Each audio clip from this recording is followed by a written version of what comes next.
E aí, beleza? Sou o Daniel da Vegan Lover e nesse canal eu te ensino a fazer o melhor queijo vegetal que você já comeu, super saboroso e com gosto de queijo. Para chegar nisso, sem dúvida, é preciso apertar alguns parafusos de vez em quando, né? Talvez você tenha alguma receita que já está desenvolvendo aí ou fazendo com uma certa desenvoltura, né? Já fez uma, duas, cinco, sete vezes, parece que está muito bem, mas às vezes falta um pequeno detalhe. E isso daqui pode acontecer com as receitas de queijo vegetal cremoso, ou até mesmo um queijo vegetal mais firme que você queira acrescentar uma cremosidade a mais. E essa característica, ela é uma característica muito mais sensível pelo nosso paladar, né? E principalmente vai ser a nossa língua que vai perceber melhor a sensação da cremosidade. Isso, claro, vai se dar por toda a boca, né? Desde a hora que a gente vai morder aquilo ou até mesmo entrando em contato passado num pão, alguma coisa assim, né? Mas enfim, o interessante é a gente perceber que existem alguns ingredientes que podem melhorar um pouco essa nossa experiência em relação à cremosidade, né, que faz parte da própria textura de um queijo vegetal. Quando a gente está falando de um queijo vegetal cremoso, e eu acho que esse é talvez seja o exemplo mais palpável para você entender esses três ingredientes, né? Quando a gente está fazendo um queijo vegetal cremoso, imagine uma base de castanha de caju, probiótico, sal, né? Aquele clássico queijo vegetal fermentado, mas que ao invés dele ser curado e se transformar em algo de corte, você quer transformar aquilo num queijo vegetal cremoso, né? O que você faz para isso?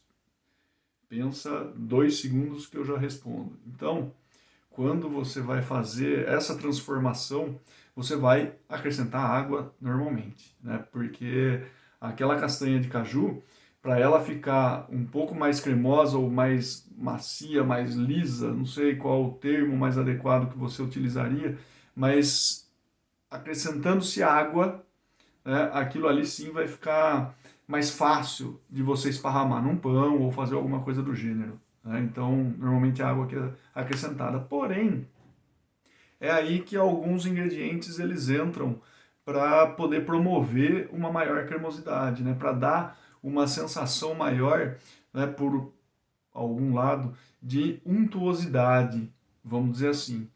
Portanto, se esse está sendo o objetivo maior, é possível a gente pensar então numa carga mais de gordura, né?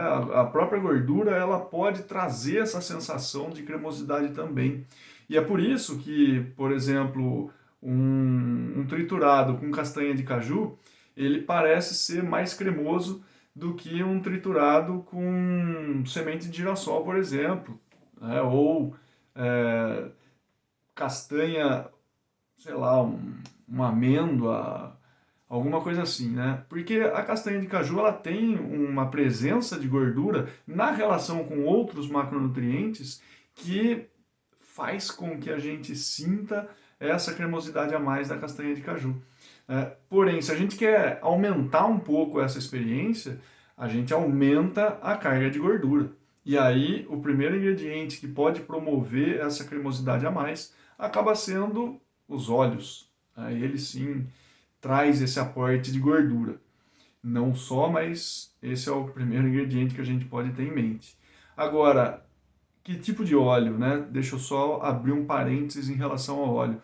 Vai ser um óleo de cadeia insaturada ou saturada? Cadeia insaturada, estamos falando aí de óleo de girassol, óleo de soja, óleo de canola, óleo de milho.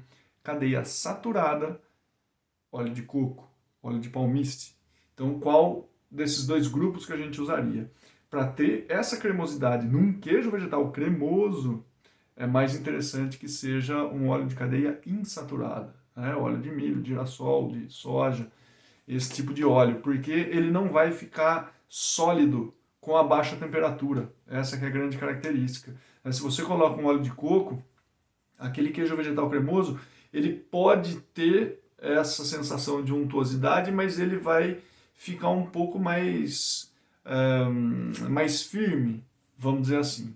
Tá? Se for essa característica que você busca, maravilha, usa óleo de coco. Tá? Agora, um segundo ingrediente que a gente pode utilizar aí, ele vem para contribuir com cremosidade, só que não nesse quesito da untuosidade, mas num quesito mais de corpo, vamos dizer assim. E isso daí eu estou falando de um líquido, que estamos falando de algo mais líquido em termos gerais, né?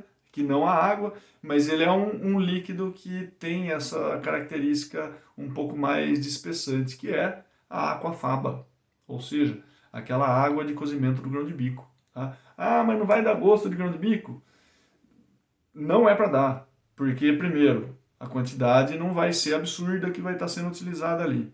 Depois, você vai ter, de repente, uma fermentação acontecendo, e dessa fermentação, os sabores da própria fermentação vão ofuscar esse sabor inicial da aquafaba. Então ela pode contribuir com isso. Não sei se você já trabalhou com aquafaba, já fez alguma receita com isso, mas ela tem esse potencial, né, de dar uma encorpada. Então ela pode ser utilizada também para contribuir com cremosidade.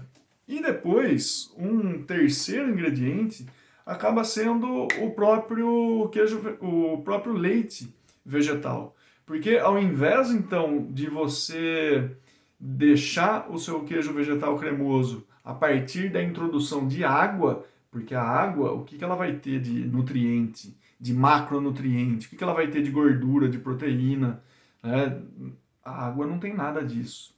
Mas, se você coloca um leite vegetal, aí sim você está trazendo não só a parte líquida, né, que vai contribuir com essa maciez a mais, mas também ela vai contribuir, o leite vegetal também vai contribuir com uma carga de gordura, de repente, com uma carga de proteína, né, e isso daí vai trazer uma sensação um pouco diferente. Então, de repente, numa próxima vez que você for fazer um queijo vegetal cremoso, experimenta separar, né, pelo menos 3 porçõezinhas dele e colocar esses 3 ingredientes e depois testar lado a lado para ver o que você acha e depois, claro, vem aqui para os comentários e coloca o seu ponto de vista.